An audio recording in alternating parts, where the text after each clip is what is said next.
রানী ভবানী ইংরেজ শাসনামলের বর্তমান বাংলাদেশের নাটোরের একজন জমিদার ছিলেন। তার পিতা আত্মারাম চৌধুরী এবং মাতা তমা দেবী চৌধুরী রানী। দান ধ্যান, শিক্ষা, পানীয় জলের ব্যবস্থা, যোগাযোগ ব্যবস্থার উন্নয়ন, চিকিৎসা ও ধর্মীয় কাজের স্বীকৃতিস্বরূপ তার প্রজারা তাকে মহারানী নামে আখ্যায়িত করেন। বগুড়া জেলার তৎকালীন আলমদিঘি থানাধীন ছাতিয়ান নামক গ্রামে রানী ভবানী জন্মগ্রহণ করেন।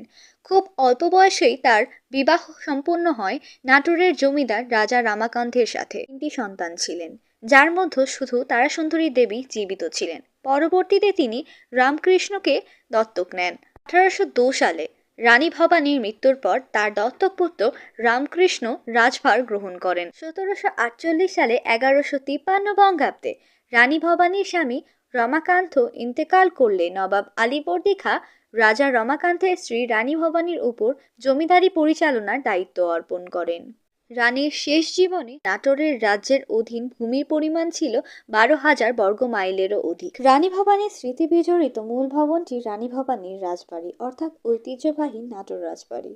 গোটা রাজবাড়িতে ছোট বড় 8টি ভবন, 2টি গভীর পুকুর ও 5টি ছোট পুকুর রয়েছে। রাজবাড়িকে ঘিরে রয়েছে 2টি স্তরের বড় চৌকি। জানা যায়, বড় চৌকি রাজবাড়িকে শত্রুর হাত থেকে রক্ষা করতে সাহায্য করত। অপরূপ কারুকার্য খচিত বিশাল এই রাজবাড়িটির আয়তন মোট 120 একর। রাজবাড়িটির উল্লেখযোগ্য মন্দিরগুলো হলো শ্যামসুন্দর মন্দির, আনন্দময়ী মন্দির, কালীবাড়ি মন্দির এবং তারকেশ্বর শিব মন্দির। পুরো রাজবাড়িকে ঘিরে রয়েছে বিশাল সব গাছ এবং রয়েছে নানা জাতের ফুলের গাছ।